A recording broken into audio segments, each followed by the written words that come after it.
Three, two, one.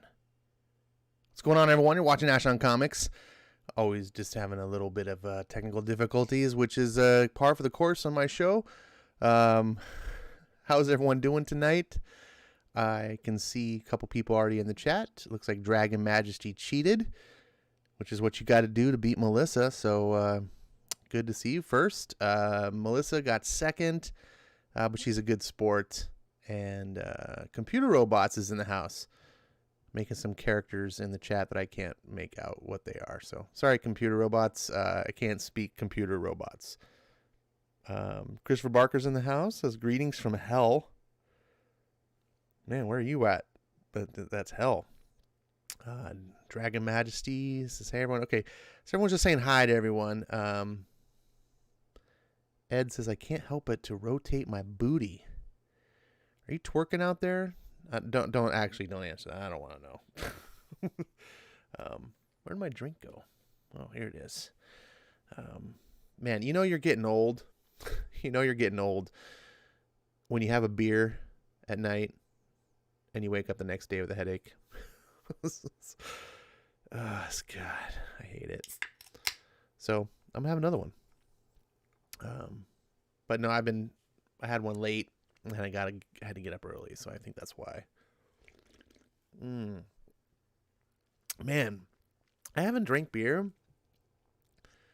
probably in over a year, and I just had it like in the past week or two. I just started having this craving where I was like, God, a good cold beer sounds really good.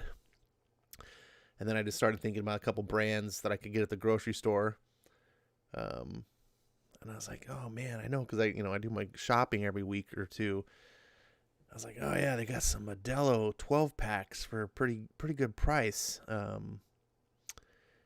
Maybe I could pick some of that up. And I just did for a week. It just was on my mind. I was like, I need to stop by, and so now I got one. I never drink more than one though, so it lasts pretty long. And I generally don't even drink except on the stream. So this 12 pack will last me a whole month at least.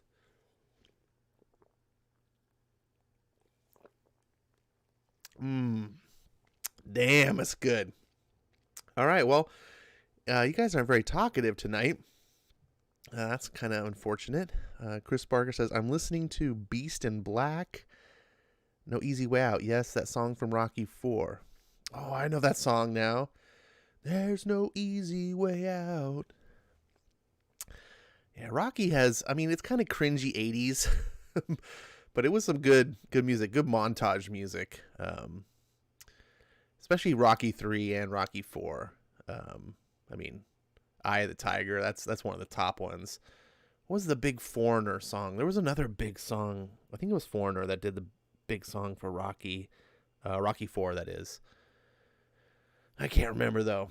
And that's another side effect of aging. Computer says, I'm playing...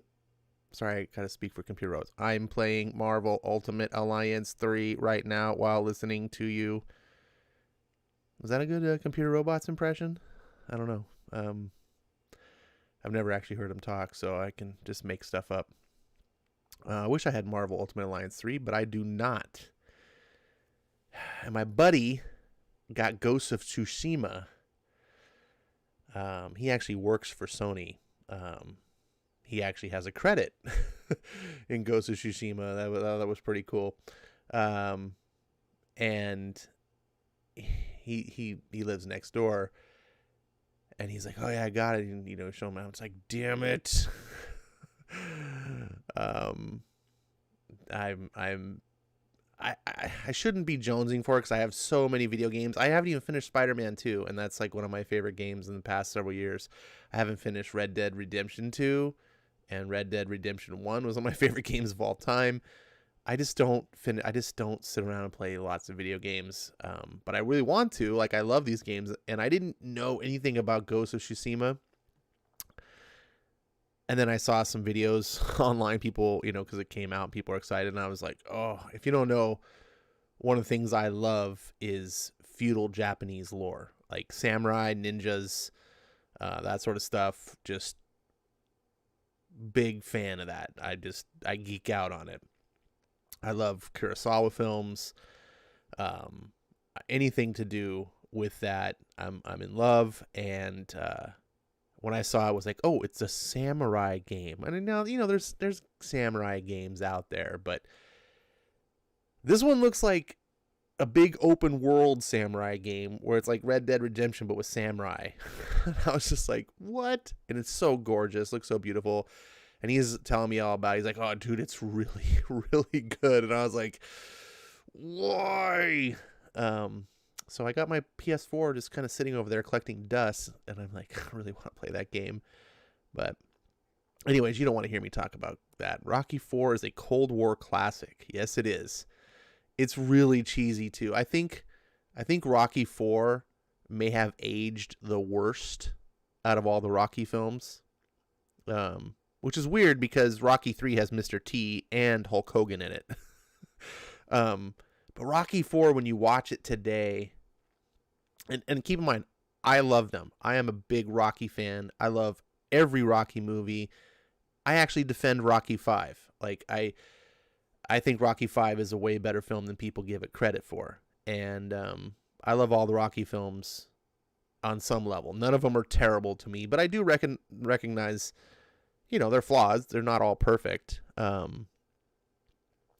Rocky 4, when I watch it, I'm like, God, this one is so, like, it's a fun movie. It's, but it's so 80s. Like, it's so dated. Like, that was the one mistake that movie made, was they took all of these tropes that were really popular in the 80s, like the one-liners, the big, just super ripped, glistening muscle figures, of course, the Cold War stance and everything. And it just, everything that made 80s the 80s, like, they put in that movie, which, from the viewpoint of the 80s, when you were living in that time and you watched it, I remember being in the theaters and, like, cheering. Like, I walked out of the theaters. There's only a handful of movies in my life that I've watched where I came out of the theater feeling like a high, like a drug high. You know what I'm saying? There's been a lot of movies where I was like, that was a really good movie. There's plenty. I'm a huge movie buff. I love movies. But there's only been a handful where I, like, walked out with a skip in my step and just feeling like this euphoria where, and Rocky 4 is one of those films. I walked out of that movie just being like, yeah.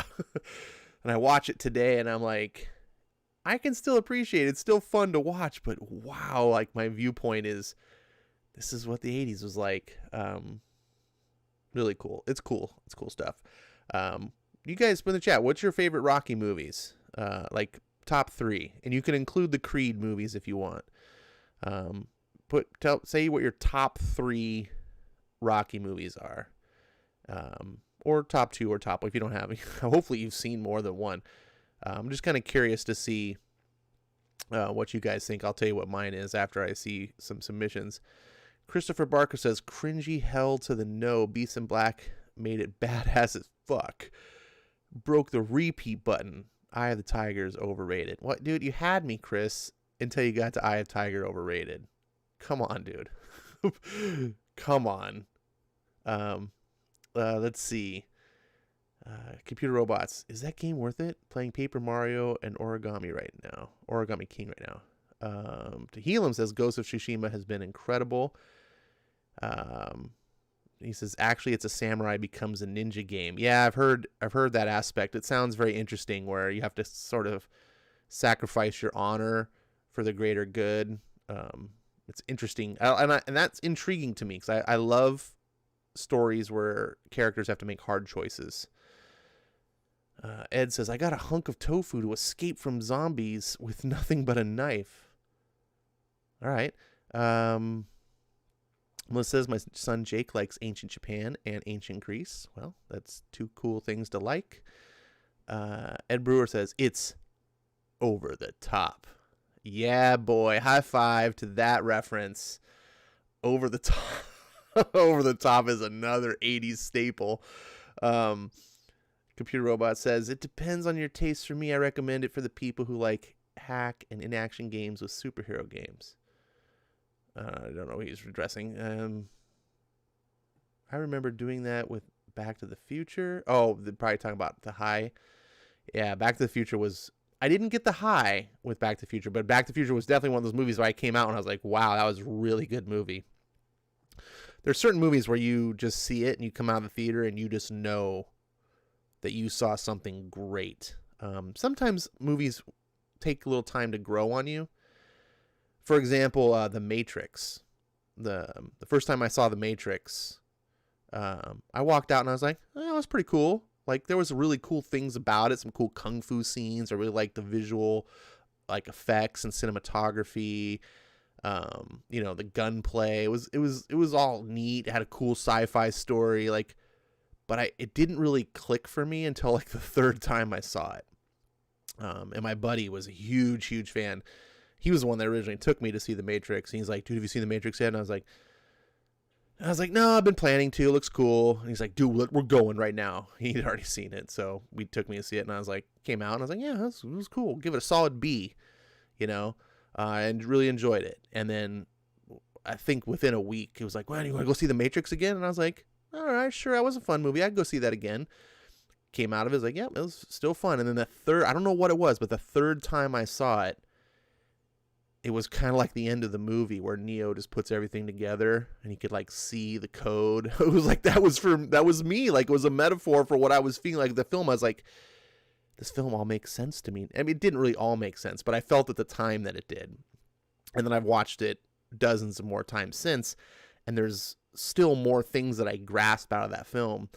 And I'm just like, wow, this film is so amazing because not only can you enjoy it on the surface as just like a action sci-fi kung fu flick with, gunplay, you can just completely go and turn your mind off and you can enjoy the movie on that level. But it has it's like an onion. You just peel away the layers and there's just more depth to it. And it's like, oh my God. And if you choose to see that, if you choose to go down, quote unquote, the rabbit hole, that movie's incredibly deep. It's one of my favorite movies of all time now, but that's just an example, me being long-winded again, of how sometimes you don't really know. But then sometimes, like Back to the Future, I saw Back to the Future, I walked out of that theater and I was like, this movie is great. Sometimes you just know. Let's see. Ed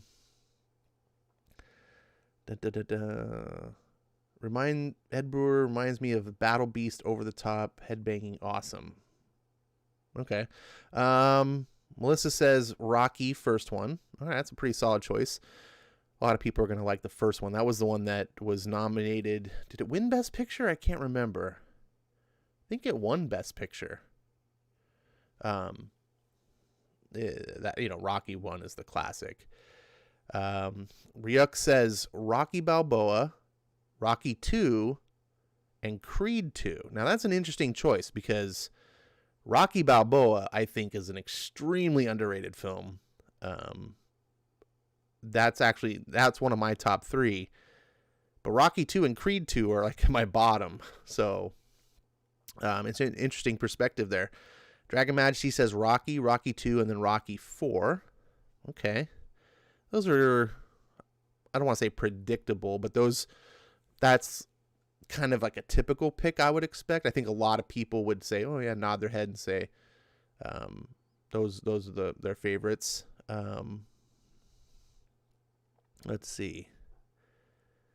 Christopher Barker says Melissa dated is SJ. What? I don't know what you're talking about there. Ed says Rocky 2 will always be my favorite. That's interesting, Ed. As a fellow Pink Floyd fan, I need to see Rocky 2 again, I think. Because Rocky 2 is one of my least favorite. I think that's one of the most overrated Rocky films. And a lot of people are like, they're either their favorite or their second favorite, right up there in the top. And I just don't know why that is, I guess. But it has been a long time, so my opinion of it is really based on old thinking. Dragon says, I haven't seen the recent ones, Balboa or Creed. Oh, Dragon Majesty. Okay, if you like Rocky movies, right? If I say, do you like Rocky 1 through 5, and you have a genuinely like positive opinion, even if you're one of those people that like, oh, I like Rocky 1 through 4, but I hated 5. I really don't understand why people are like that, but if you are, do yourself a favor and see Rocky Balboa. It's really good. And then Rocky Balboa is the bridge between the Rocky movies and the Creed movies. So it's a nice sort of finale to the Rocky saga, but also a beginning of the Creed. Because when you see Creed, it feels like it picks up right from Rocky Balboa, that is. Let's see. Christopher Barker says Ash found Batman vs. Robin DVD in the Dollar Tree today.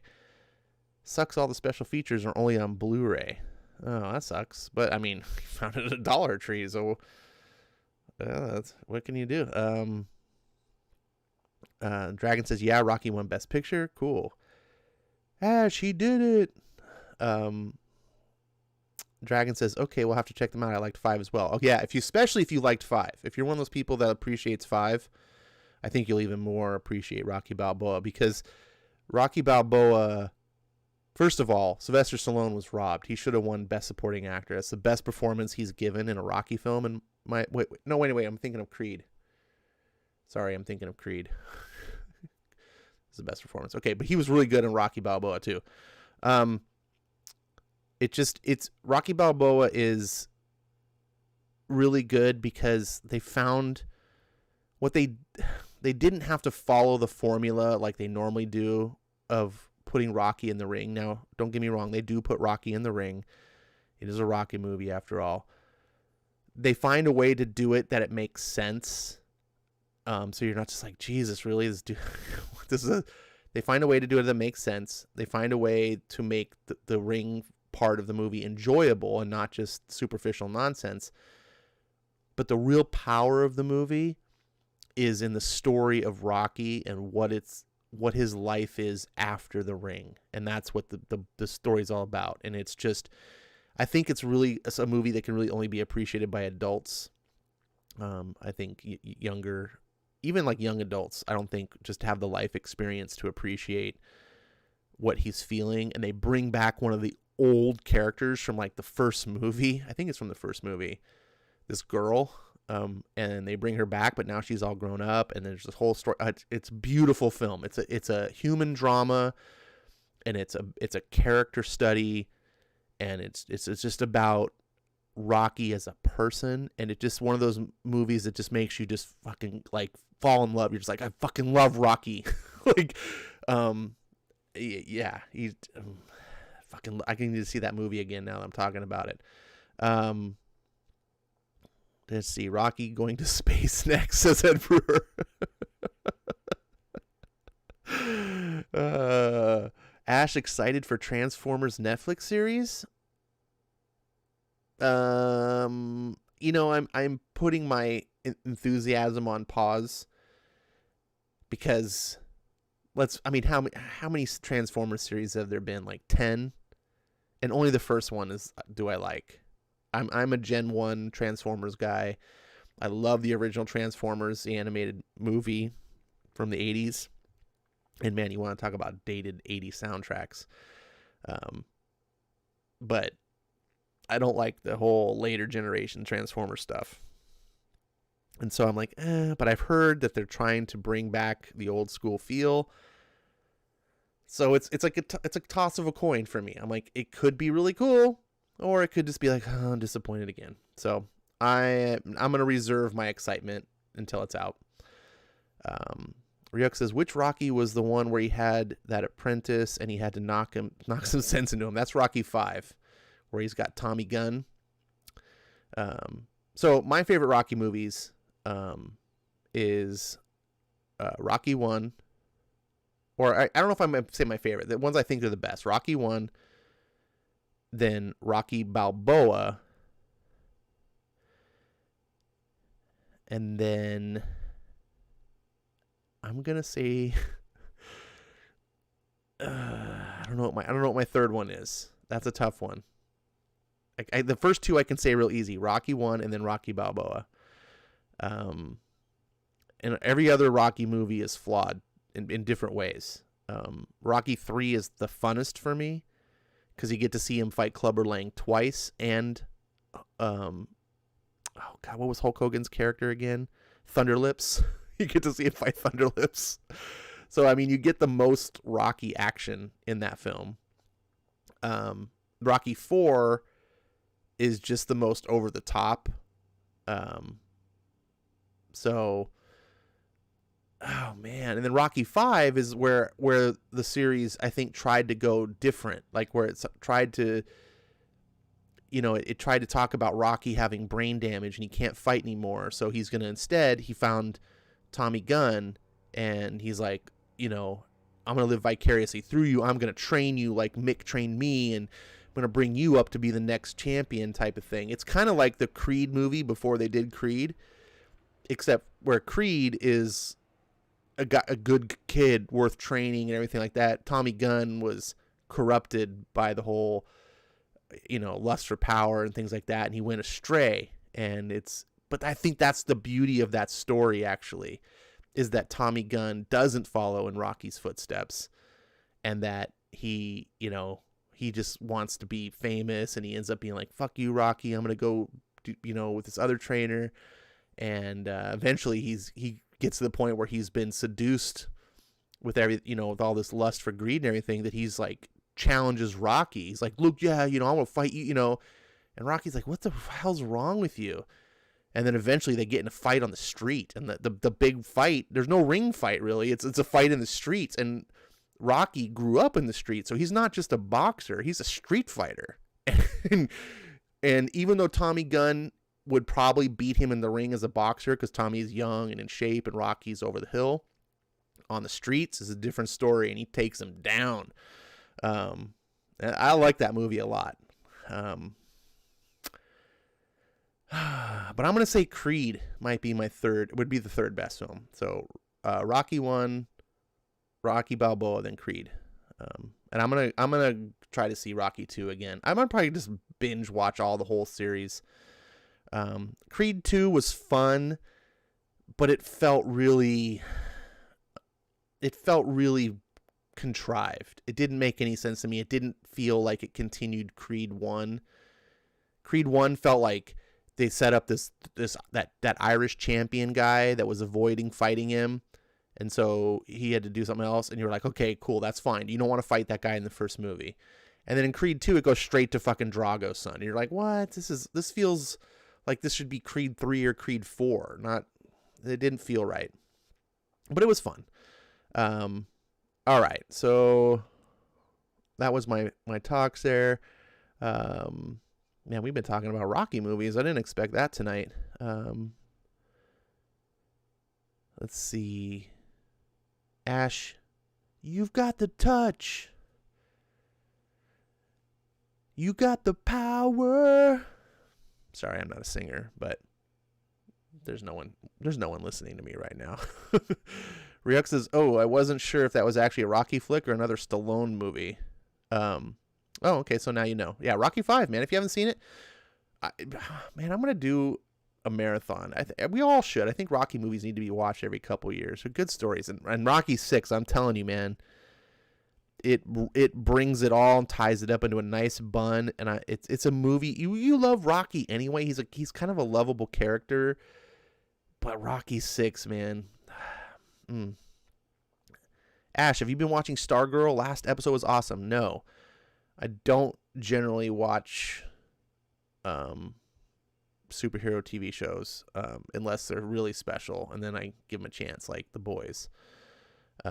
But people have been enjoying Stargirl, so if I get a chance to pick it up, I don't have cable, so I can't watch. I don't have the DC app, so I have to find a way to find these episodes somehow. I don't know how to watch them.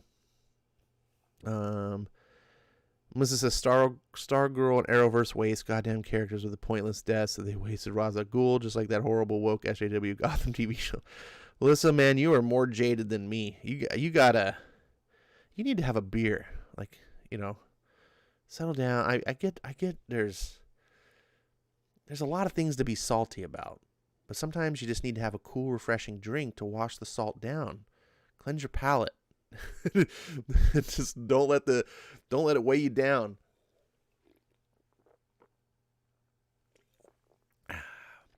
And I say this out of experience, not out of judgment.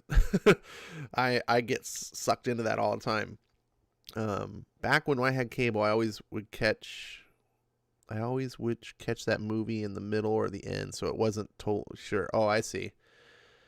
Yeah, I have the whole saga. I picked up. Well, it's Rocky 1 through 6. When after Rocky Balboa came out, they released like a pack where you could get all the movies. I was like, this is the type of movie series, because Rocky's so rewatchable.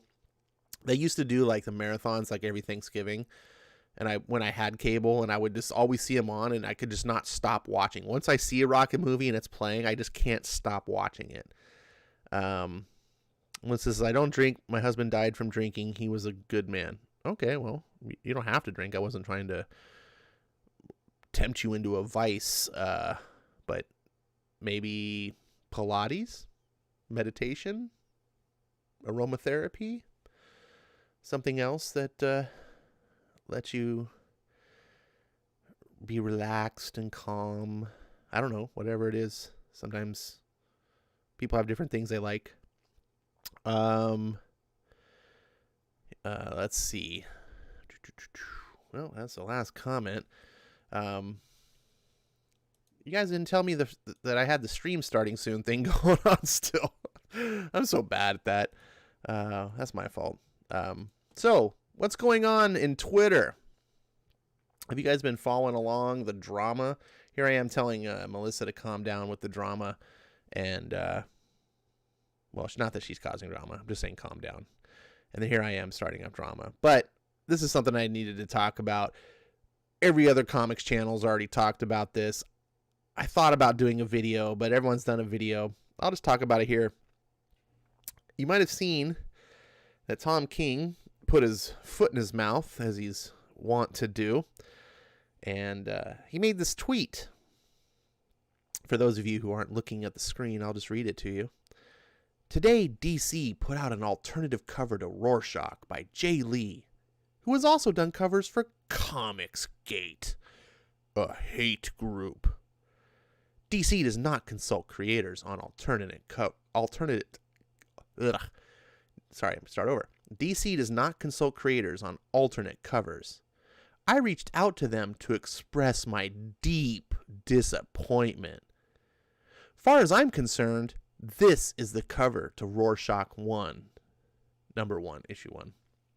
And he posts a picture of the shitty-ass Rorschach number 1 cover, which got Rorschach in a fingerprint. It's trying to be all 70s, and it looks hideous, all in orange. And I actually like orange as a color, but this looks ugly. This is This is not what a comic book should look like. But Tom King is pretentious, and he wants to make his comic books look pretentious. I will not be picking this up at all. If I was, I would get the Jay Lee cover for sure. But anyways, so he took a lot of flack. Here's like Captain Frugal response. So in other words, you think you get to decide what DC does, and when you don't get your way, you cry about it and try to get them canceled. Let's see. Comics with Kellaway says, Tom King, if you're so outraged by this because of your so-called moral principles, maybe you should resign from DC Comics then. Because by your stupid logic, DC Comics is working with a hate group, and you're so high and mighty with your purity principles that you couldn't possibly stay at DC. Bow Ties Are Cool says, if it was a hate group, would an Asian man really be involved with them? And he gets plastered by so many people talking about it. So this appears shortly later that Tom retweets, and he says, I spoke with Jay. He's not on Twitter. Didn't know Comicsgate existed and doesn't support hate of any kind. We're all good. Best possible outcome. Oh, okay. I guess that's good. You reached out to Jay Lee there, and he found out that he didn't actually know about Comicsgate, and he was just innocent of any, misgivings and misdoings or any wrong think. Good. That's good, Tom. Maybe you should have thought of that before you fucking put him on blast. You fucking asshole. We're all good now. Dave Asanowicz, friend of the channel, says, you need your grouping tighten, Tommy, you cheese dick. Captain Frugal says, maybe do some research before you try to ruin a career. Hope you learn from this, but from what you've shown, I doubt it. Lance, one of my fellow comics aficionados, says, you stink on ice. And there's lots of good comments, again, blasting Tom King. But then there's more. Then the creme de la creme, icing on the cake, Jay Lee himself puts out a public response that gets put on Twitter. And I'm going to read it to you. For those who aren't watching, Jay Lee says, 2 weeks ago, June, his wife, and I took Loki to San Diego to see a specialist. He did not survive due to complications from the surgery. Pause for a second. I have been in those exact same shoes. I woke up I wasn't woke up. I was staying up. I was up late because I usually am. And my dog was not doing very well. It was like 4 a.m, I believe. And really not doing well. So I had to take it to a 24-hour emergency veterinarian hospital, to where I thought, we would get treatment, something would happen. It sucked, and I was worried for her, but I didn't come home with her that night. And it was one of the hardest nights of my life. It destroyed me. I had a strong bond with this dog. They say, like, dogs are man's best friend, and that's really true. I love that dog. She was part of my family. She was very much like a kid to me. It destroyed me. So I can understand very much when I read this. I was like, I've been in these shoes. She did not survive the complications from surgery. This past Friday was supposed to be a day of mourning. We were back in San Diego to pick up his ashes. We were going to take him to the beach and comfort each other by sharing our favorite stories about our little boy. Instead, a part of the internet I avoid like the plague came barging in. I had companies I'm working for calling me, friends reaching out to me. I'm seeing hate pouring out of strangers' mouths, accusing me of things that I have no knowledge of. I'm seeing firsthand how fast lies are spreading. Let me be clear. I'm not part of any group. We never made it to the beach. We spent the entire 6-hour drive back home on an emotional roller coaster. I'm writing this because I'm angry. These irresponsible tweets are not harmless. They do not just go away. They have real-world consequences. They can take away your job, your life, your memories. June and I were robbed of a special day. So no, we're not all good. This isn't the start of a conversation. This is the end. So please, don't drag me into a world that I never wanted to be part of, nor will I ever want to be a part of. I want to honor Loki by going back to producing art made with love, for people who enjoy it for what it is, something that hopefully brings joy to their lives. Mommy and Daddy miss you very much, Loki. Our love. And my heart goes out to Jay Lee and his wife. Like I said, I know this tragedy. I still tear up today. I mean, this happened 6 years ago. And now I have another dog that I adopted, and she's doing okay now, but she's 11 years old, so she doesn't have many. I just know what it's just hard. Anyways, the key thing about this that really struck me was my emotional connection to Jay first, because I relate and what it's like to have a dog and to lose it, especially unexpectedly. You're not emotionally prepared. But what really got me was that Tom had the nerve to tweet this out first before I spoke with Jay. He's not on Twitter. Didn't know that Comicsgate existed, and he doesn't support any hate of any kind. We're all good. Best possible outcome. Where in fuck's name do you think that this is the best possible outcome? Because we're now learning from Jay himself that there's a different side to this story, Mr. King, in your little propaganda. Did you even talk to Jay? I don't even know if you did. It doesn't sound like you did, because he has a completely different story. But if you did talk to him, let's just assume you're telling the truth here, that you did talk to him. Did you actually tell him what happened? Or did you just make up, like, oh, hey, Jay, I just wanted to tell you I was unhappy about, that you had done some art for Comicsgate, which is a hate group, and, I wasn't really happy about it, so I kind of made some comments about it, and he's like, what the hell's Comicsgate? What are you talking about, Tom? Oh, you don't know what Comicsgate is? No, fuck, I don't know what Comicsgate is. I'm in fucking San Diego. What's going on? Oh, well, it's just a really bad group. Ethan Van Sciver's a part. What?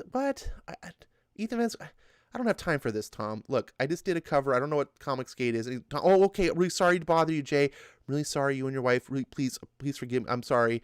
I just wanted you to know that I didn't mean anything bad by it. Okay, fine, Tom. Click. Is that what happened? Maybe? And then Tom's like, oh, hey, everyone, I talked to Jay. He didn't know. It's all good. It's cool. Sweep it all under the rug. Is that what happened? I don't know. I don't know what happened. Can't trust Tom to tell me what happened. But I know Jay's upset, and I'd be fucking livid. And I know Tom hasn't deleted these tweets because I'm showing them to you live right now. So this guy is a real piece of work. A couple weeks back, maybe it was 3 or 4, maybe it's been a month, I don't know. He decided to drag another Asian American. Remember when he decided to slam Dean Cain? This is a pattern for Tom King and his industry buddies, who, remember, also almost drove Peter Simeti, another Asian American, to suicide. Some of you guys not be aware of this. This was like 2 years ago. This seems really bigoted and hateful. And, I've been a disliker of Tom King for a while because, frankly, he writes shitty, pretentious nonsense. Heroes in Crisis is one of the worst things I've ever read. And I didn't come into that bias. If you go back, you can see in my reviews, I gave Heroes in Crisis #1 Book of the Year award. I was like, this is the best book I've read all year. The video's there. I didn't lie. But then as it went on, I got red pilled to it, and I was like, what the hell am I reading? But I don't care. People can write bad stuff, and I'll just critique it and say this was not good stuff. But now, this is like a personal thing for me. This is like, you're a shit fucking person. And I just don't have time anymore. It's one thing if you just behave and you just have uncouth manners. You know, like our president, right? He's just really uncouth and he's rude. But that's just a taste thing. I don't like dealing with, fine, you're rude. I don't care. This, you tried to fucking ruin someone's life. This is a guy, Tom King, who I follow all these pros on Twitter just because I like to see what's going on because I have a channel. And, Tom is always rubbing the fans. It's one thing. It's like, oh, you're fucking up Batman. I hate what you're doing, right? Bendis, same thing. He's fucking up Superman. Fans hate it. But Bendis just keeps doing what he's doing, and he believes he's doing the right thing, and he's friendly to everyone. Tom goes on Twitter and rubs fans' nose in it.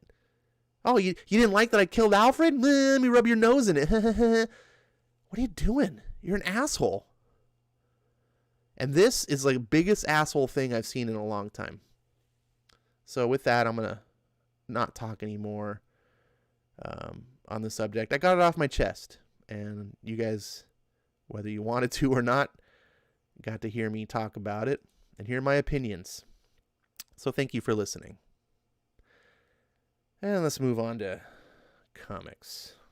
Before I do that, I will read your guys' comments because you probably were talking while I was talking.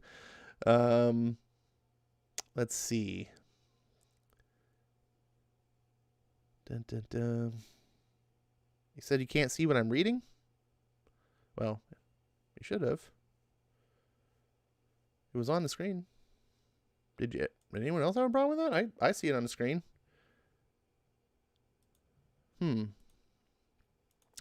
Let's see. Oh, never mind. My laptop messed up. Ash, haven't we learned anything? People who use Twitter are fucking dumb because they say stupid shit. Well, Christopher, I use Twitter. But maybe you're right. Maybe I'm fucking dumb when I say stupid shit. So, I don't know. That's not a good feeling if that's true, though. Tom King is a douchebag. He ruined Batman, and he will ruin Rorschach, just like the horrible HBO Watchmen did. Christopher Barker says, I will say, fuck Comicsgate. And you have every freedom to have that opinion. I'm not a fan of Comicsgate. I used to be a diehard Comicsgate person. I stuck up for it for I was with them for about a solid year and a half, and eventually I walked away. I like what original Comicsgate is. What original Comicsgate is before it got hijacked. I still have nothing but support for that. But it has now been so poisoned that I can't be a part of it, and it'll never be redeemed. But I don't have a problem with people having an opinion. I wouldn't have a problem if Tom King just said, fuck Comicsgate. I mean, other than the fact that he's a pro and pros shouldn't be disparaging fans. I don't mind people having opinions, but this wasn't an opinion. This was trying to cancel someone because you thought that they dealt with a hate group. First of all, Comicsgate, it's not a hate group, right? They're a bunch of assholes. They're a bunch of misbehaving pros, not unlike the mainstream comic industry. They're just on the other side of the fence. But they're also made up of a lot of comic fans. And, whatever. Like, they're not a hate group. They may be assholes. They may do stupid things. But you think canceling someone because they did a cover, someone paid them money, their job as an artist, and someone said, hey, I want to pay you money for your art. Okay. Cancel that guy for selling his art to the wrong people. Fuck you, Tom King. Sorry, that wasn't very Christian-like of me. So basically, Ash's response to Tom King is like, look, man, my problem is not your problem. Go work it out with a licensed psychotherapist to help with your issues. Uzab says he was so obsessed with being in the SJW in crowd and winning more Eisners that he threw Lee under the bus. I guess. Tom King needs a psychotherapist. He didn't want to jeopardize his Hollywood deals or comic awards by leaving himself open to SJW criticism, so he sicked the Twitter mob on Lee. Yeah, I mean, he's doing a movie with Ava DuVernay. And if you know anything about this bitch, she is a racist, anti-American. Oh my God, she is a scumbag. I do not. I want to see a New Gods movie. I was like, that's one of the coolest things DC could do. I would love to see a New Gods done awesome on screen. But she's doing it with Tom King writing. That movie's doomed for failure. Let's see. There's so many comic writers, Heather Antos included, that were checking King on his replies. Heather Antos, first of all, is not a comic writer. She's a milkshake specialist that somehow got hired as an editor. Wasn't good enough to work at Marvel, so she got fired. I'm highly suspecting that she got fired because there were weird sexual things going on. I mean, it's clear that Gwenpool was modeled after her. So we had basically high-end people at Marvel, Tom Brevoort and others, maybe drooling after her, making a comic book character in her image. I think things got out of line and she had to be let go before fucking shit really hit the fan. I have no evidence towards this. This is purely my opinion, but that's my suspicion. She basically quit on a Wednesday to go work her dream job at an offshore casino website thing. Or it didn't even make sense. Sports betting site. I was like, what? You love comics? And then she quit that job when she got to Valiant. So obviously you didn't want to go to that. You want to be back in comics. No one quits Marvel to go to Valiant. And of course she's ruining it there. Yeah, she's not a writer. She's a milkshake specialist, and God knows what she's doing over there to get promotions. Certainly not making comic books. Ryuk says, Ash, I hear ya. Dog had a really bad tumor. Unfortunately, she died at home on a holiday too. It was hard to see. I still have one of her pups who's grown now and a bundle of joy. Well, that's good. I mean, there's a silver lining to that. It's hard. The only thing you can do is console yourself that you gave him a good life.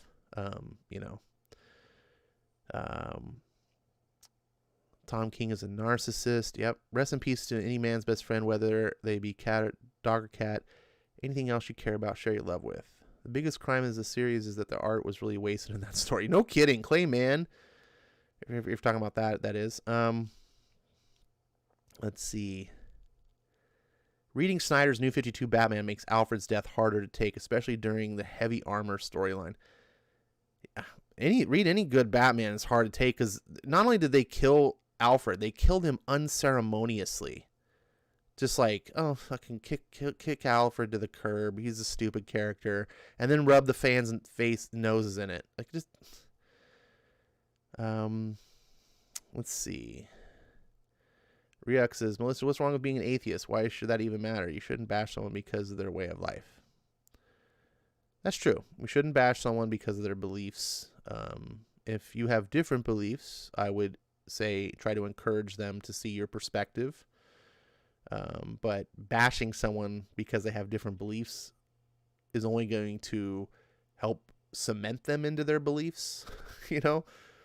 For example, I will be forthcoming. I'm a Christian. I believe in God. I believe in the Bible. But if I go and trash on someone because they don't, they're just going to look at me and be like, yeah, you're giving me good reason not to believe what you believe because you're an asshole. So, plus, I can't prove that I'm right. That's why they call it faith. I have faith. Now, I'll try to encourage someone if they, say, hey, this is my point of view. Hopefully you can see what I see. But that's all I'm called to do, I believe, is just share a message. And I'll answer questions if people ask me and come to me and say, hey, why do you believe what you believe? And I'll say, hey, I'll be happy to sit down and talk with you about that. But yeah, we shouldn't judge each other. So I would discourage that from anyone. Why does Tom King has to be a Darren/Kevin, or in Ash's case, a male Karen.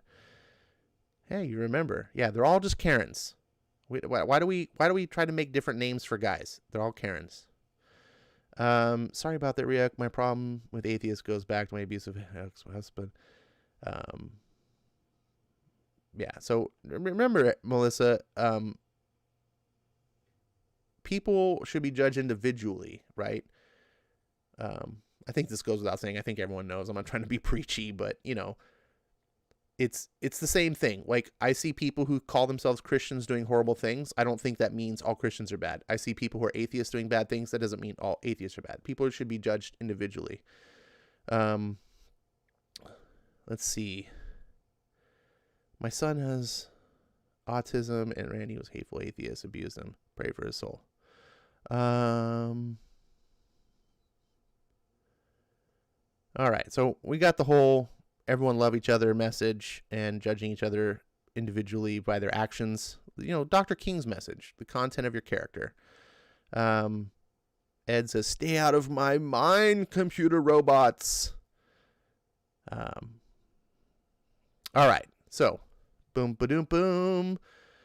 Let's go on to something happier, like comic books. Let's delete, because Twitter is just a source of evil. But sometimes, like I said, I had to get this off my chest. I didn't want to just do a video on it. Comic books. First of all, is there any sales going on that I need to inform anyone about?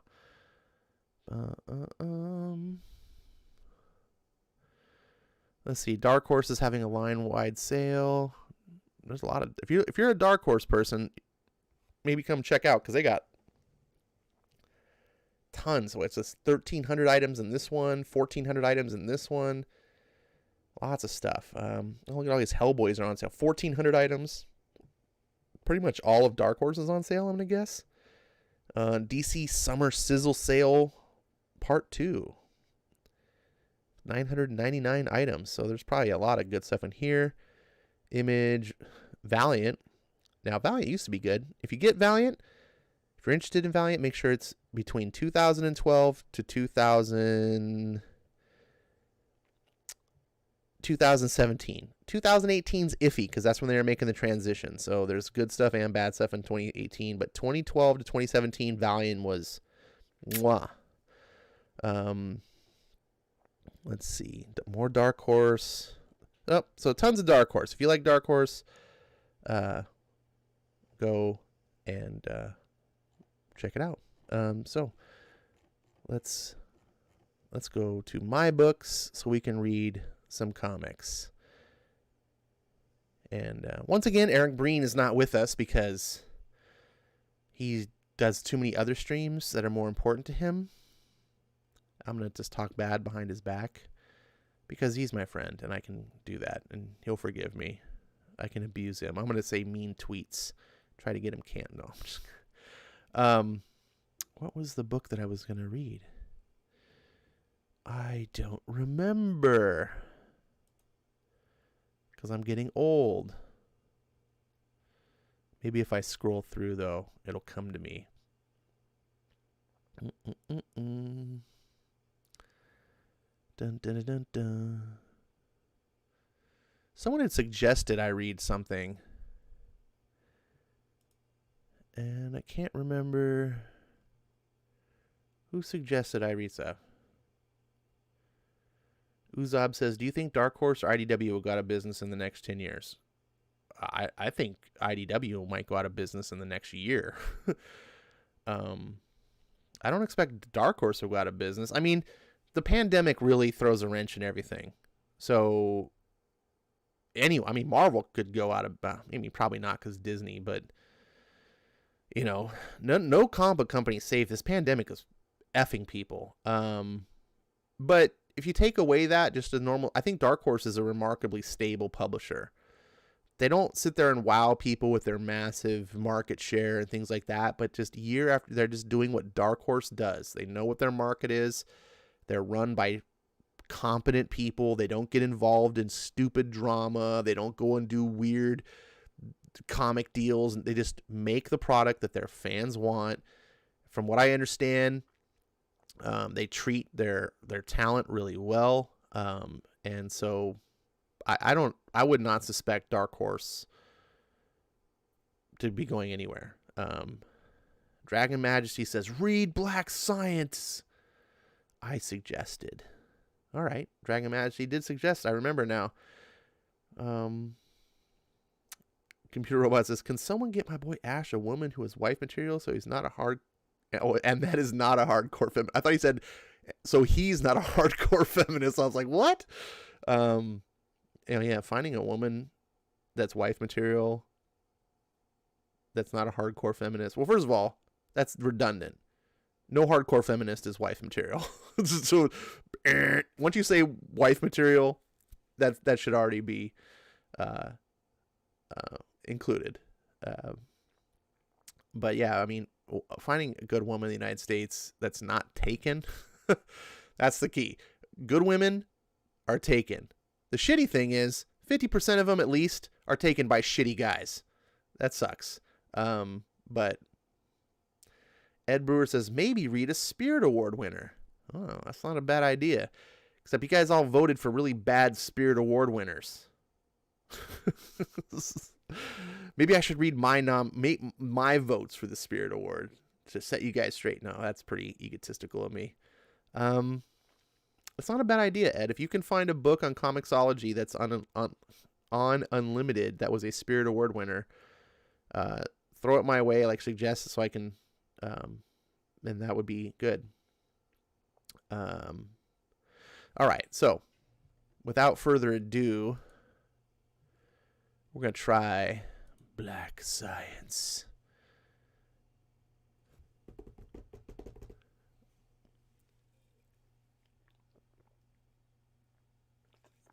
Ah, man. I love Modelo. It's not really good to read on stream, though, because it makes me burp.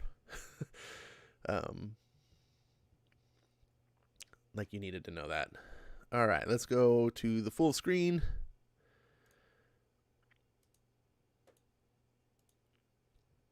Let's see. Computer Robots, and all you young gold diggers out there, stay away from Ash's money and bank accounts. They're not your playthings. Trust me, the gold is gone. One thing I don't have to worry about is I don't have to worry about some woman lying to me about because they want my money. All right, let's see. Black Science numero uno: How to Fall Forever, by Rick Remender and Matteo Scalera. Remember, everyone, if this sucks, it's your boy Dragon Majesty's fault. So you can throw rotten fruit at him.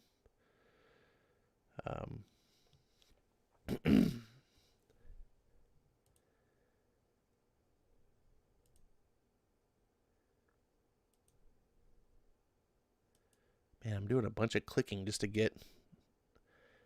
Oh my God, these damn white pages. I am not sure that I remember when I first became aware of Rick Remender's writing. Okay, so there's a foreword here by James Robinson. I'll leave it up for a second so you can pause, but I'm moving on. I'm not going to read it all. I do like the art. It's very striking. I like the really rich colors. It wasn't until I'd met everyone else's measure of success that I'd realized I'd failed myself. More importantly, I failed you, Sarah. What are they? Just run. Every choice we make, each a single quantum event, branching out. Oof. Creating an infinite chain of possible dimensions. Grant! Countless worlds where I didn't fuck it all up. Where I didn't abandon you. Where I helped raise our children. where I didn't obsess over a forbidden science. Jesus, Grant, get up right now!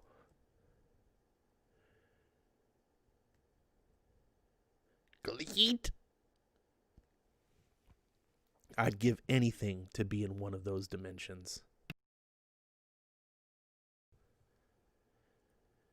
Instead of here, in this mess that I made. There's a clearing up ahead. Every decision a misstep. The perfect sequence of wrong choices. Jesus, what do we do, Grant? We turn around. What?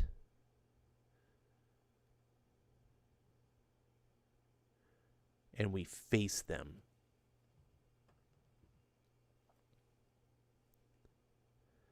Black science. All right. This is starting off pretty good. Like, this is good writing, good art team together, laying in a solid hook to grab me. I don't know if it's grabbing you. It's grabbing me.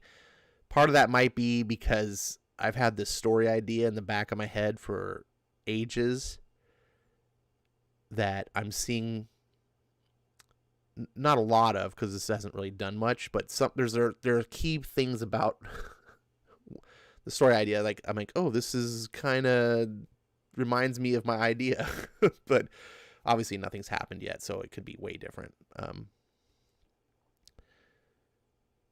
They're right behind us. We have to jump. Will Sean know? We'd never survive the fall. We have to try and get past them, Jen. Will he remember what happens if the pillar doesn't get coolant? Clever kid, smarter than me. But will he think to try the goddamn swamp water? The pillar wasn't prepped. There's no coolant.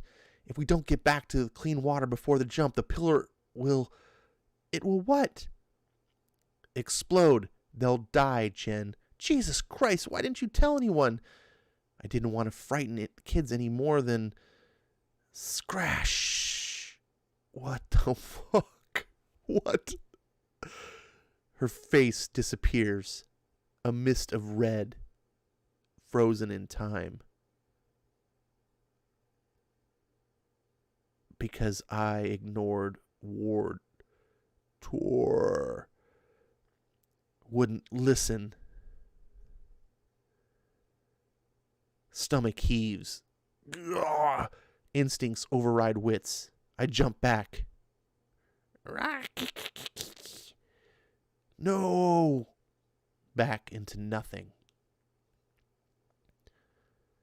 Not yet. Not until they're home. Wah! And unless I'm back in 10 minutes, our children will be dead.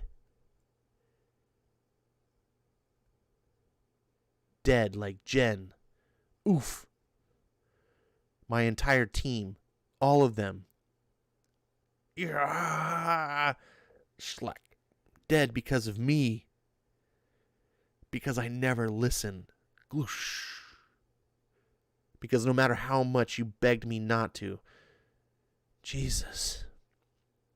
I delved into black science.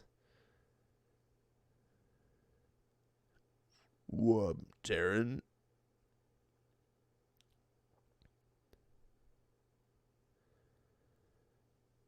Creesh. Garbator.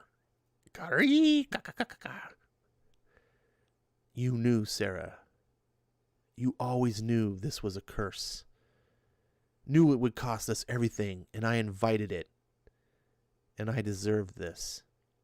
But you don't. The children don't.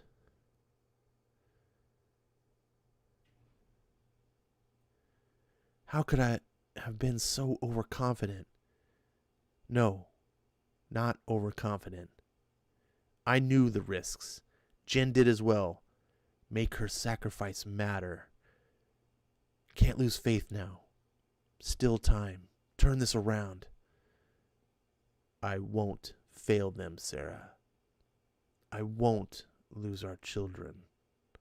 Not after everything else I've cost you. Gasp.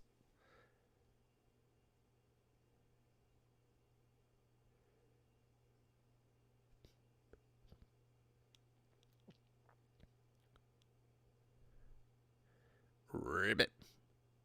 Keep running. What I do best. Running from anything that forced me to follow rules. School. Fatherhood. You.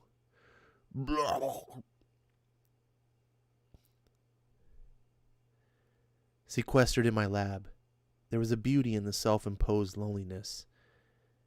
And when it was too much, there was Rebecca. 5 minutes left. Time enough. Wedding vows, more rules I wouldn't follow. Built my anarchist league of scientists on reason and empiricism. No tolerance for blind obedience, financial motivation, ego, or politicking for station. Built it on one rule. There is no authority but yourself. After a lifetime of powerlessness and insecurity, opposition to authority forced me to have faith in myself.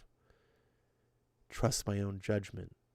To prove, motivated solely by the fire within, a self-educated man could master the laws of the Eververse.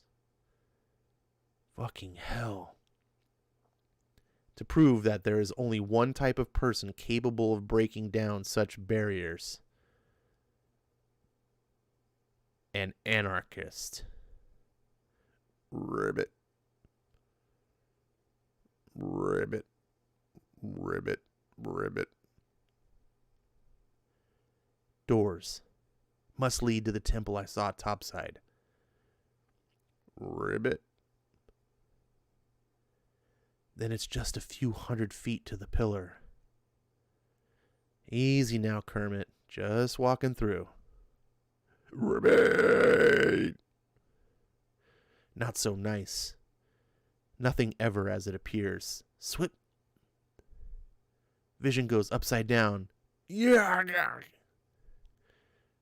Ribbit. Thermal burns. Heart in an atrial fibrillation. Won't survive another. Life spent looking for non-violent solutions. Ribbit. But this is more than self-defense. This is my children's lives. Ribbit. You pukes want to turn? Bluster like an action hero. They call the bluff. Keep coming. Kermit's head pops off like a wishbone. Holds the bioelectric charge. Back! Ribbit! Hooray for happy accidents.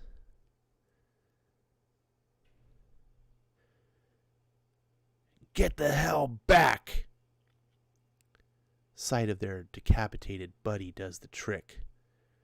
Heart pounding in my ears. Deafening. Frog's head gives a final involuntary spasm. Poor bastard. Was just as terrified as me. How was I ever so careless? So lost? Let their disdain drive me to this. Let their dismissal propel me to overcompensate. Let their dead-eyed dilettantes and heartless manipulators break me against my own resolve. Let my heart wither, compacted and afraid, encased in a self-imposed prison laboratory. For what? What did you really want to say to the world, Grant McKay? What did you really want to leave behind? Decoding the walls of the fourth dimension to unlimited resources and technology, the key to saving mankind. But what does that matter? if I had to break up my own family in the process. Oh, read it, repeat. Read it. A dancer. A fishwoman like the things that killed Jen. A slave. Glug, glug.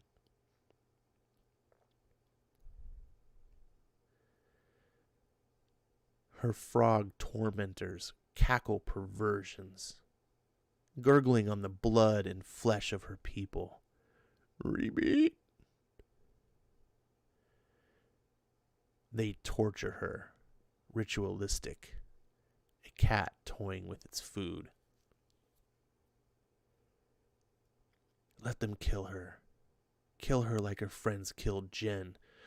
Wooga! Jen, with a daughter at home. My own daughter waiting on me. Fish Lady is someone's daughter. Repeat. Someone missing her, too. Helpless somewhere. Wondering where she is. Repeat.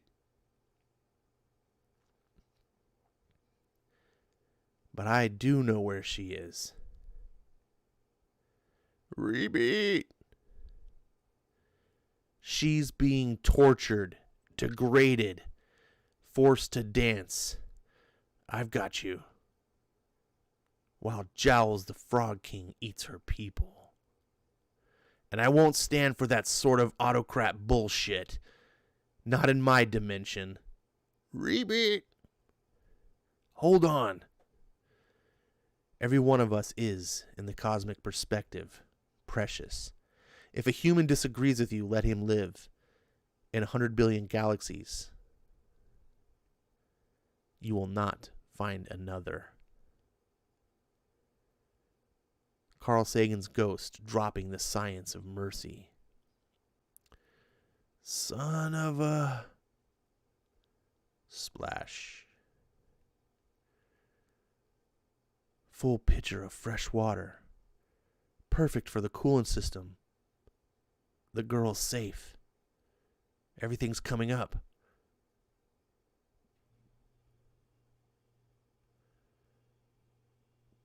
Uh-oh.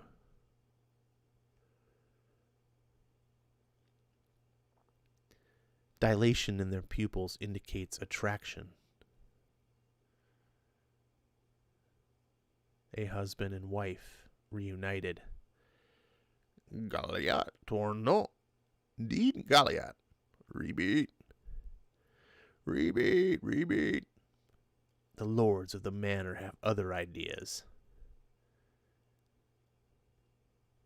Reap. Tornabro. They attack with ferocity, an old rivalry, a familiar dance.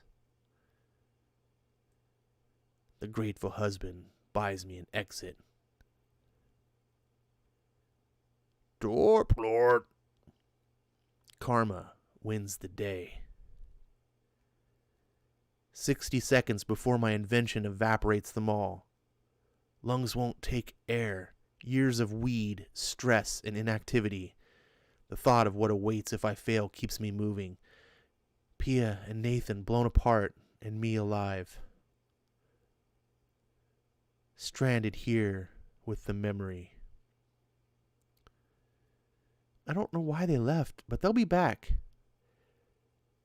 Less than a minute left, and the control panel is smashed, Rebecca. We couldn't stop it if we wanted to. Jesus Christ, Kadir, Grant's kids. They're old enough to hear the truth. The truth is, if the pillar jumps before they get back, Ward... The truth is, if the pillar jumps before they get back, Ward and I will just come right back and get them. Sean's right, kids. We never leave anyone behind. Nice to know. About fucking time, McKay. What happened to you? Where the hell is Jennifer? Grant.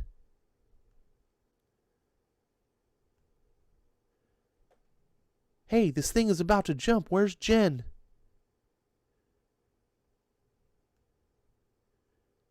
What did I overlook? No burn marks. Nothing melted. Jesus, the panel was smashed manually. Sabotaged? Dad? Where is she, Dad? Jen's gone, Nathan. But we're not going to leave her here, right? We are going to come back for her, Nathan. That's what your father is trying to say. No, Sean. No lies. Something killed her. Jen's dead.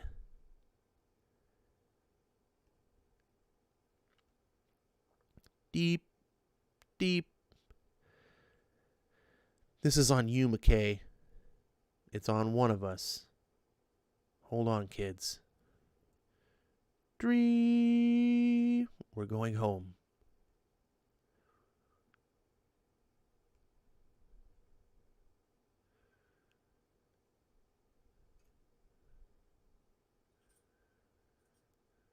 What is this shit? Did you set the goddamn homing frequency, Sean? Did you do the one thing you promised me you'd do? Yes, I did. So what the hell is this? Where have you incompetence dropped us? Shut the fuck up, Kadir. Don't forget who pays your salary, Ward. One more word, I dare you. Dad! Just stay here, Pia. What is it, Dad? What do you see? Are we home? No, son.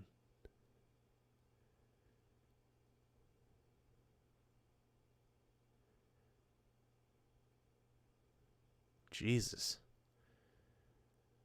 Far from it.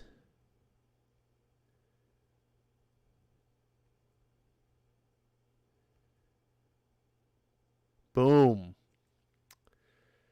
Wow. All right. I was expecting to like this series.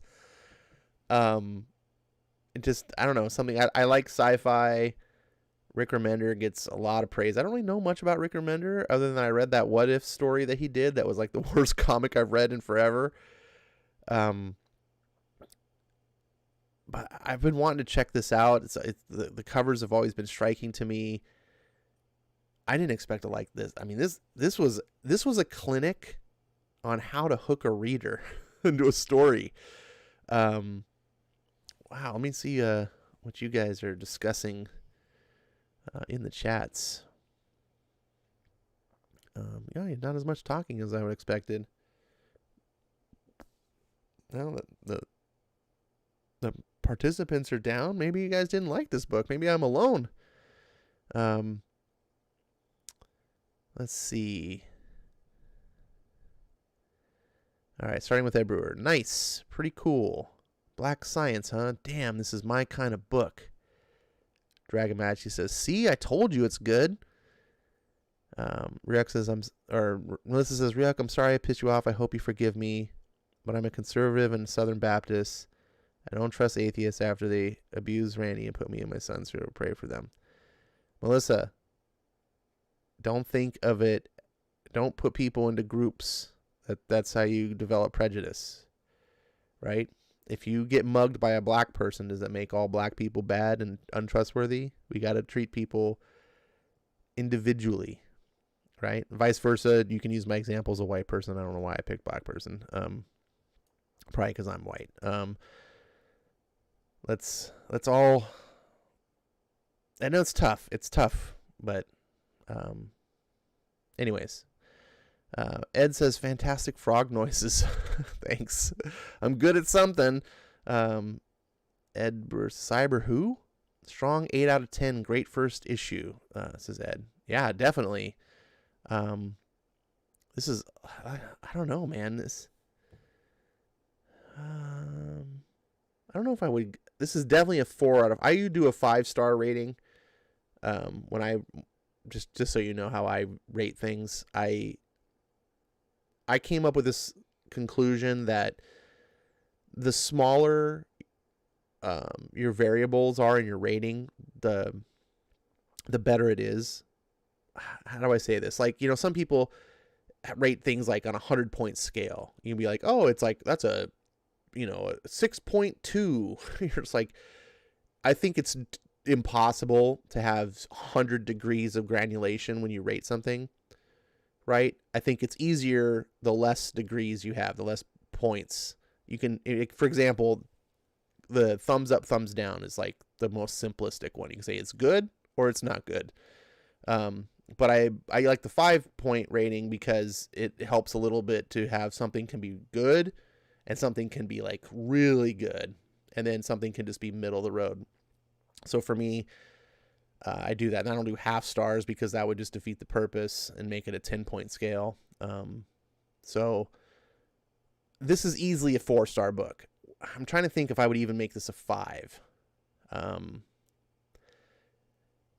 No, I don't think I would, simply because it's obviously a small chapter in a story.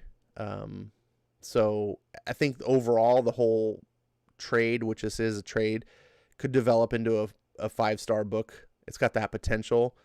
But this is a very strong 4-star material. Like I said, the art's solid and the writing is just Rick Remender, man. The way he begins this book and hooks you in to immediately care about what's happening. You don't know. You're like, oh, I'm on a strange planet. There's weird things going on. And you immediately are like, oh, shit's going down. And not only that, but you immediately care. And then in the second part, when the wife gets shot, you get that shock moment. And you're just like, okay, you got this guy's internal monologue and he's thinking about his wife and how he's failed as a husband and done all these things wrong. But he's like, man, all I want to do is just try to do it right now. I'm going to fix things now. I got to take care of the kids, got to take care of my wife. And then boom, she's dead. And you're like, what the hell just happened? Did not expect that. And that's good writing. Wow. Let's see.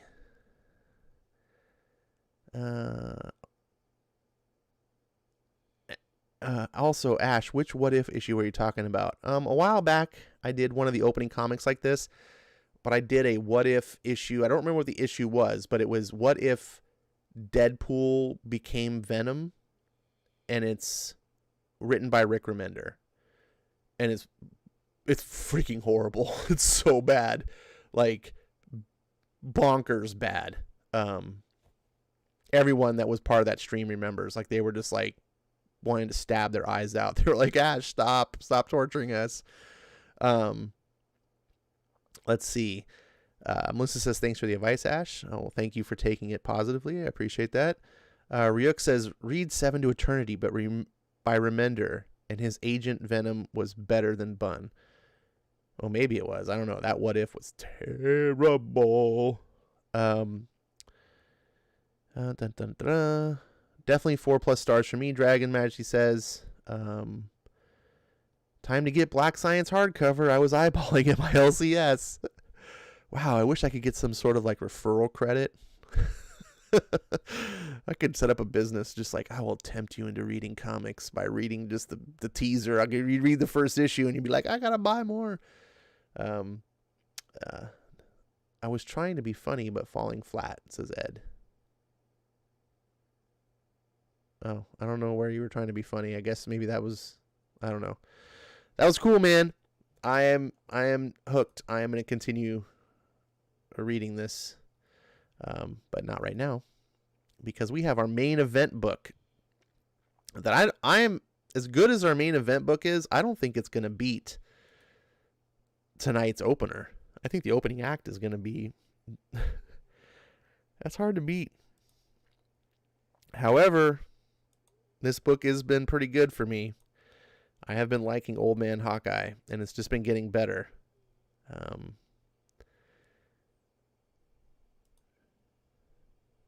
on, Comixology, you can do it.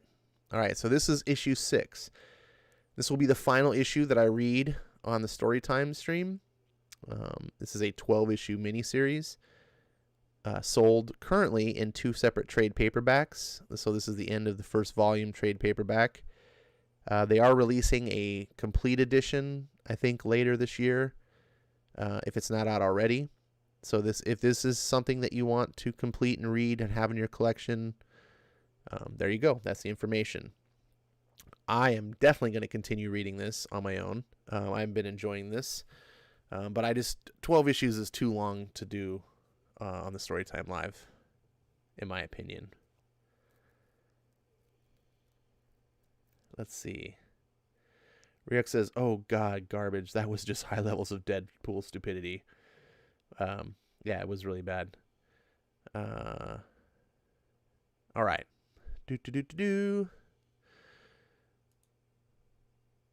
And here we go. Looks like we got a flashback scene.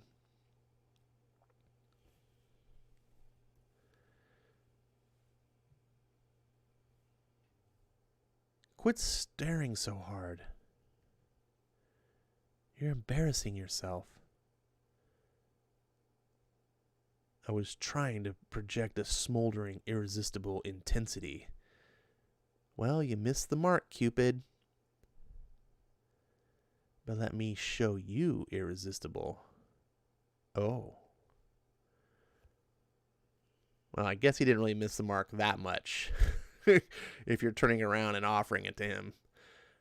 Wee-oo, wee-oo, wee-oo, wee-oo. I'll have to wait. Get up and put on some pants, Barton. That's a level 4 emergency. Oh, come on. Let some other Avengers handle this one. I just need 10 more minutes. 8 if we skip. Damn it, Barton. Just get up.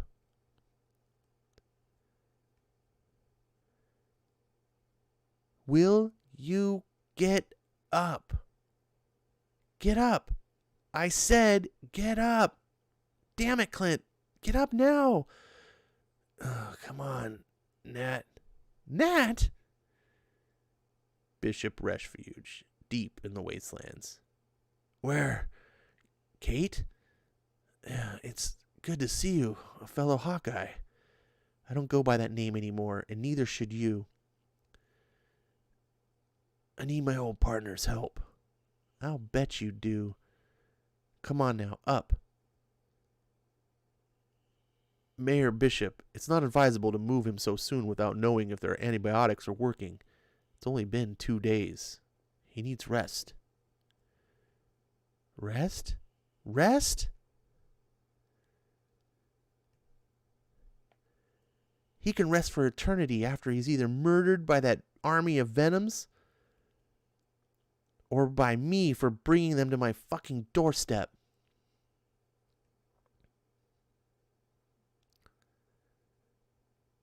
Wow, it really is an army of Venoms. Old Man Hawkeye. Eye for an Eye, Part 6, Strength in Numbers.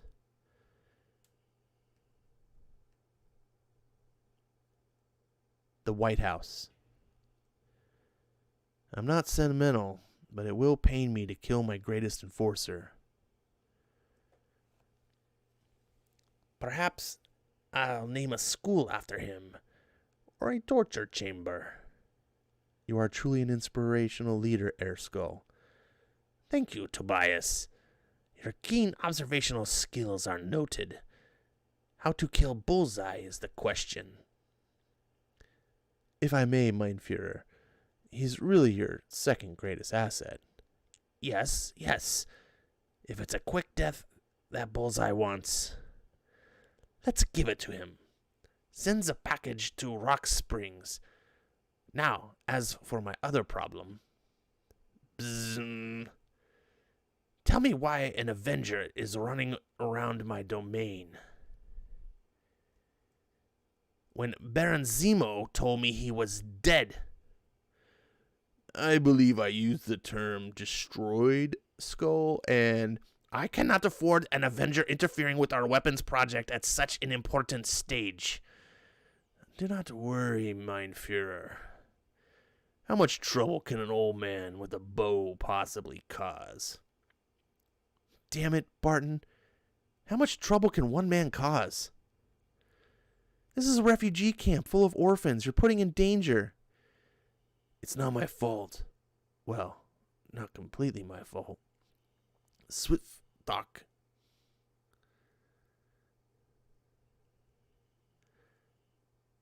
Did you just miss? Let's not make a big deal out of it. I always get it eventually, see? Just a little bit off. Must be those antibiotics. Don't give me that shit, Barton. What the hell is going on? You know what? Hold that thought. Because none of it matters if you don't know a way to kill these things. I don't suppose you have a sonic cannon handy? Sound waves are supposed to... Oh, sorry, that was supposed to be... I don't suppose you have a sonic cannon handy. Sound waves are supposed to... Does this place look like the Baxter Building? Well then, fire it is. They really hate it when I set them on fire. You're saying this out of first-hand experience? Jeez, no wonder they're so pissed at you. But fire? Yeah, I can work with that.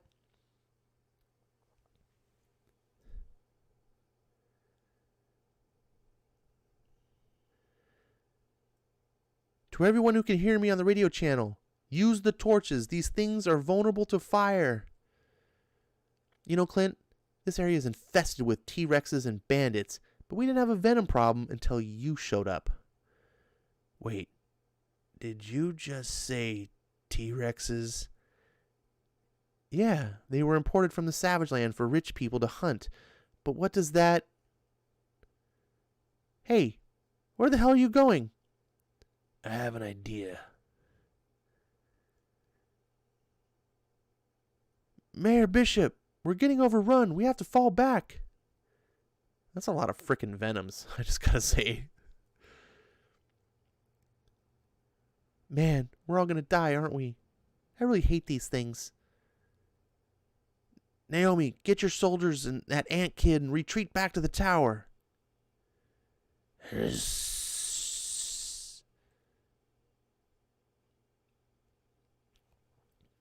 No. Stay away from my kids. You, I don't know what the hell that curse word is. You fucks? I really hate these stupid curse symbols. Like, just either cuss or don't cuss. If you can't print it in a comic book, then don't put it. It doesn't belong. Sorry. Stay away from my kids, you cunts. There we go. She says cunts. Or I'll shove this bow up. Onk, onk. Slam. Man, this art is really freaking good. This is better than the current Daredevil stuff. I commented that, by the way, on my last Daredevil video, which is up now. You can go watch it after this. Can you please not yell into the mic? The feedback's frying my hearing aids. Now get in.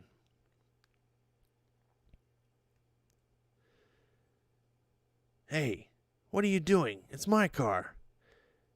After watching you miss with an arrow, you think I'd let you drive? So what's your plan to save those kids? Get the Venoms out to chase us, of course. And how are you going to get all of them to follow us? Hey, Madroxes, remember me? The guy who killed all your brothers? This time I brought enough arrows to fuck up the rest of you.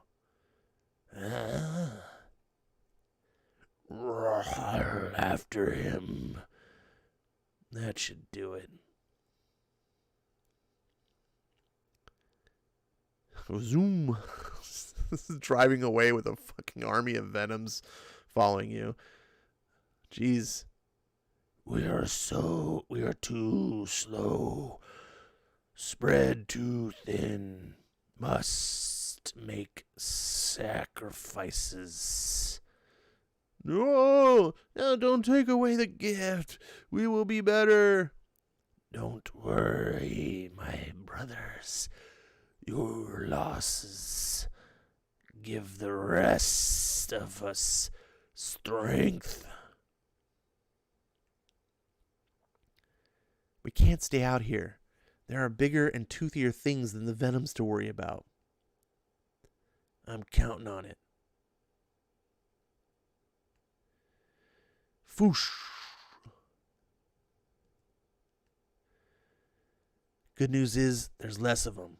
Symbiote must have recombined itself into a few big, badass venoms to keep up with the car.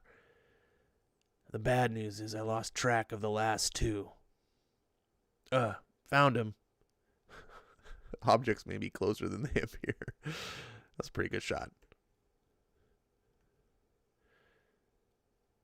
Damn, this fucking art in this book is gorgeous. Smash. Going to kill you slowly. Make you suffer. Shred. My beautiful car. Arg! You alien shits. I just sewed my shoulder back together. Kate, just keep honking that horn. Attract attention. No you don't.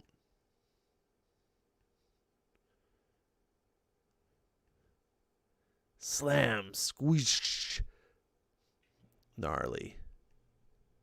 Screech. You're just making me angrier. Maybe, but you're just making him hungrier. Roar. Jump. This is the part where I wish I had the Jurassic Park soundtrack keyed up. I don't even know it by heart. I could hum it, but this is like the end of Jurassic Park. Jump.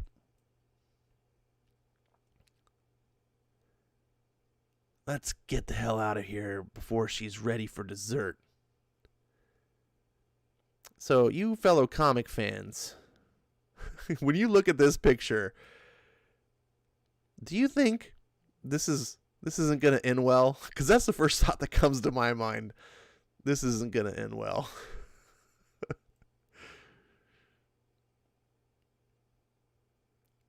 See, I had it all under control. Venom will never bother anybody again. Damn it, why, Clint? Well, he just got eaten by a... No more shit. Why did you come here? Rendezvous point. 15 miles outside Rock Springs.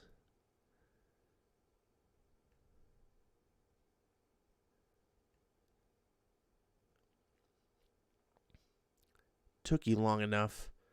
Fortunately for you, Bullseye hasn't moved out of position. There was a bit of a setback en route, Taskmaster. It woke up early without its controller booted up and killed 3 guards. We may have programmed too much angry in its mental parameters. It took every tranquilizer we had to sedate it before. Well, wake him up again.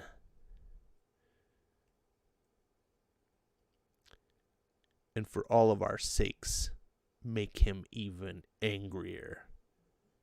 Oh shit, Winter Soldier's about to get involved. 'Cause the Winter Soldier ain't the one I'm most worried about.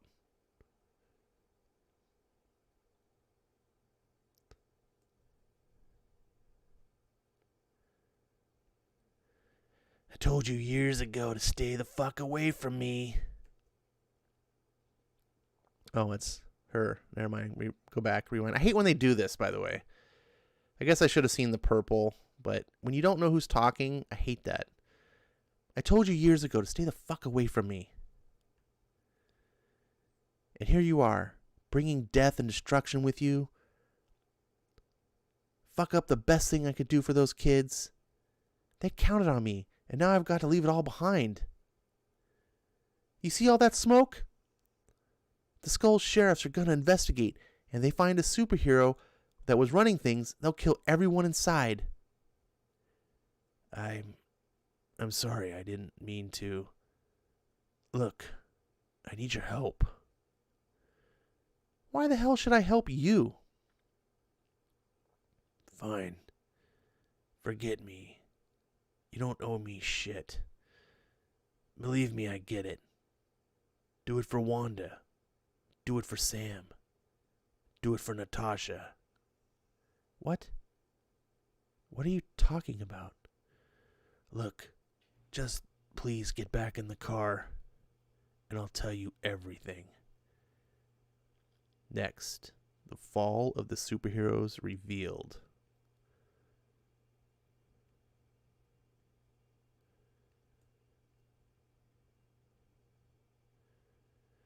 Next, Betrayed. I like that issue a lot. Another 4-star. Damn, sons and daughters. I really am enjoying this book. The art is muy bueno. I'll just leave that on this. Well, yeah, I'll leave that on the screen. Get something to look at while I pull up the chat and see who's talking. Melissa says, "Old Man Hawkeye." Melissa Harris, Red Skull, right hand man, a Hitler clone. Yeah, I don't know if he's a Hitler clone or just trying to just carry the whole Nazi image. But it could be. Ed Brewer says, that was a good issue too. 2 for 2 tonight. Yeah, definitely. Ed Brewer says, shout out to the artist again. Another good book. Yeah, this art might be my favorite of the series so far. I feel like each issue, Marco Cicchetto is just getting better and better. Yeah, man. And like I said, I did a review of Daredevil, which you can watch. It's short. It's only like 11 minutes long. And I commented in that Daredevil, I was like, I like this artist a lot, but this is not what I'm reading. Like, and think about it. If you do grace me with with your presence watching the video, think about what you saw tonight with the art in this versus what you see in Daredevil. Like, it feels like you put a lot more time and effort into this book. This definitely seems like a book that would be really cool to have in like a nice hardback volume. Because it's beautiful to look at. It's a pretty fun story. And I definitely got to keep an eye on Ethan Sachs, because Marvel does not have a lot of talent. I pretty much only read Chip Zdarsky or Donny Cates. So Ethan Sachs starts writing a book. Maybe he'll be worthy to pick something up. Maybe they can put him on something good. Maybe they could put him on. I really want Zdarsky to take over Captain America. But yeah, just get Donny Cates, or sorry, not Donny Cates, Ta-Nehisi Coates. Get him the fuck out of there. I'm a Marvel guy. I like Marvel better than DC. Although I'm really starting to learn to love DC. I'm falling in love. I've only really started heavy into DC 2 years ago. I'm not a big DC guy, but I'm starting to fall in love with it for sure.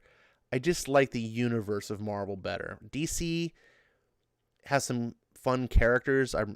Superman, Batman. I love Hawkman. That's something I've recently become a big fan of. Didn't know that I was ever going to fall in love with Hawkman. Hawkman is amazing. But the world of DC is a little too weird for me. It just doesn't feel like Earth. It feels like weird fantasy land with Gotham and Metropolis. It doesn't. Excuse me, I'm trying to hold off burps. Not just Gotham and Metropolis, but like every hero has, like their own city. So you got Nightwing has Bloodhaven, and Flash has what? Is it Central City? I can't remember which one Flash is. And then I think one of them, Hawkeye has his own city, or Hawkman has his own city. I think it's either, is it National City or is it Midway? Even Aquaman has a city. Like, they all, like, it's just, why is it all these, like, I don't know.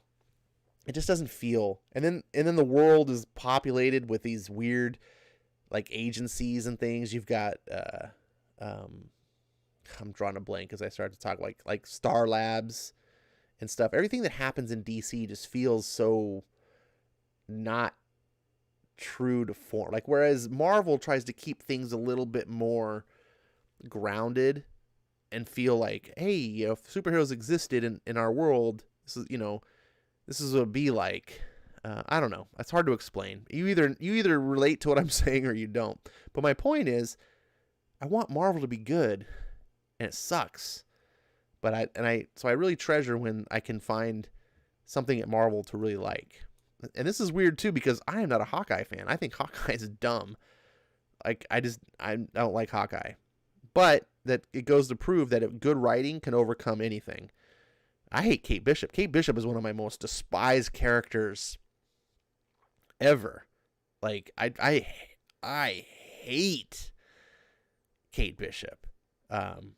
But this story overcomes it. I still don't like her. And I'm glad that there were some scenes in here where I'm just like, yeah, Kate Bishop, you're not a hero, are you? You're just some dumb bitch who hides away in the mountains. Should have known. But I'm kind of glad. I'm kind of glad that he impressed me. He impressed me by not making Kate better than Clint. Clint is the real hero, not her. Let's see. Melissa says, are you sure Red Skull didn't unfreeze Jameson and turn him into Hitler? I suppose it's possible. I didn't finish Old Man Quill, but I was enjoying it. But I didn't want to continue because I wanted to finish it all together. Well, now you can go back and revisit it. Dragon says Flash is Central City and Keystone City. Oh, geez. He's got two. That's even worse. Then there's Coast City. Isn't that where Aquaman is? Coast City? Just can't even keep track. And then, of course, don't forget Naomi. They made a new city for her.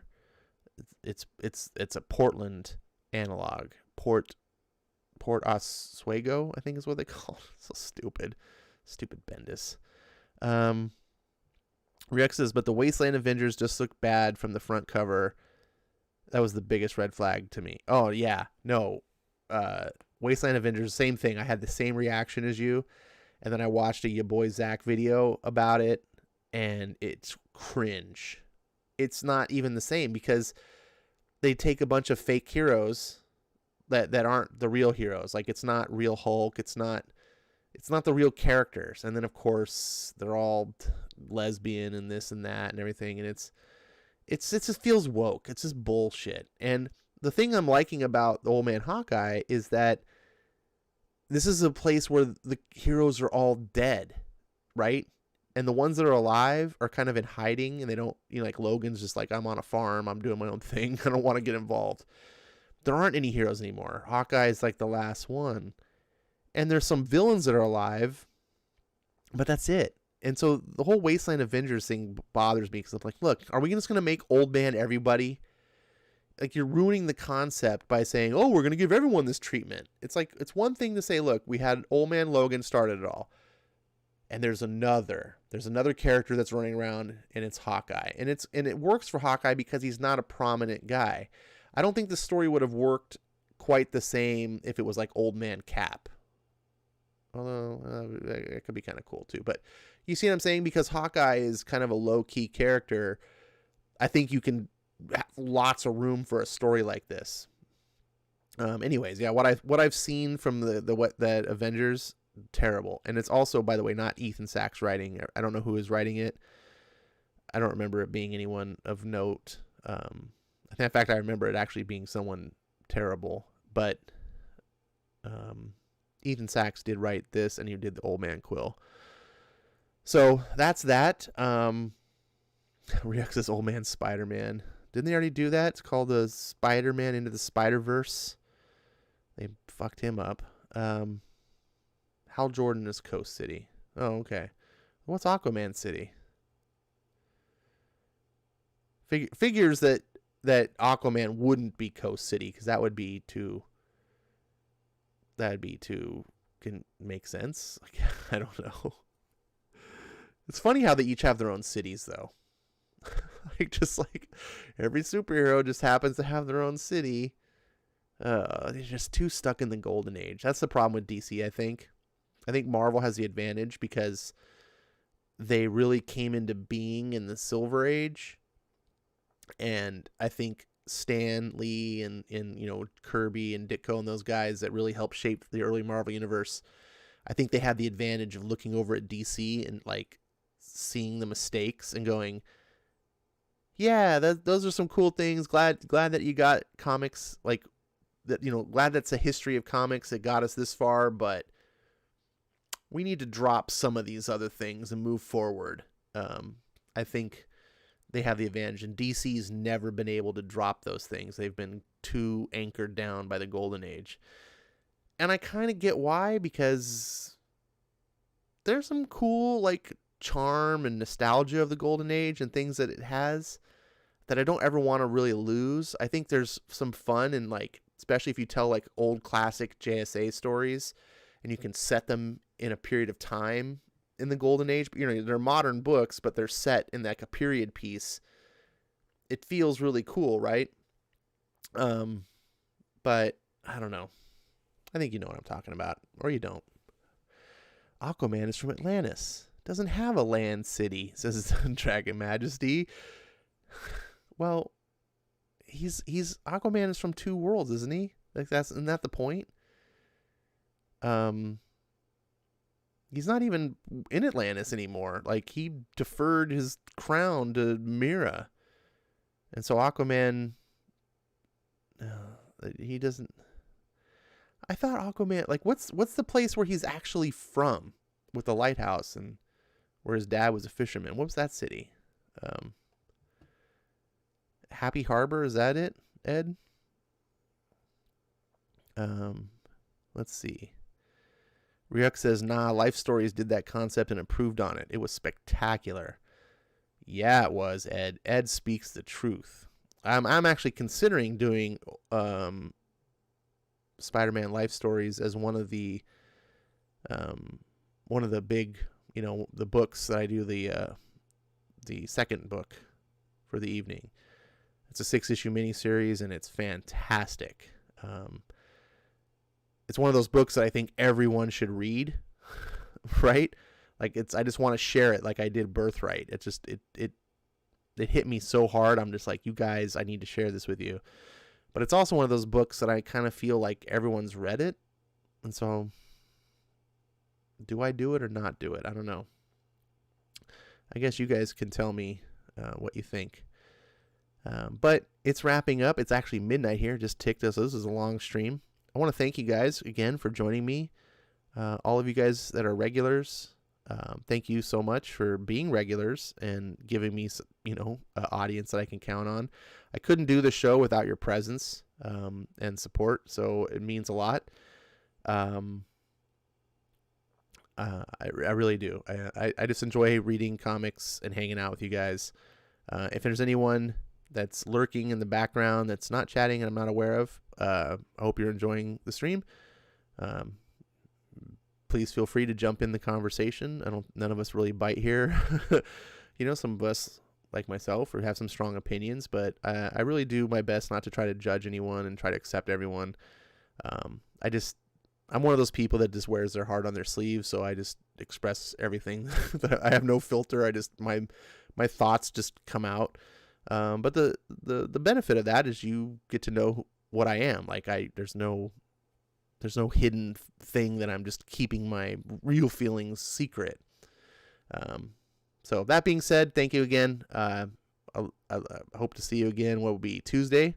I do not know what the next book is going to be yet, but feel free to tweet. My DMs are open for book suggestions. Black Science, Dragon Majesty, that was a great suggestion. But I am looking for opening act books and also the headliner books to do a series. So Ryuk says, did the trade come out for it? Ryuk says 1 to 2 issues. I'm not sure what you guys are talking about. If you're talking about Old Man Hawkeye, there are 2 trades, 6 issues apiece, and then there's the big collected volume that is coming out soon or may already be out. If you're talking about something else, I don't know. You have to clarify. All right, so I'm going to quit babbling. I'm going to go read some comics. Hopefully you guys will go read some good comics.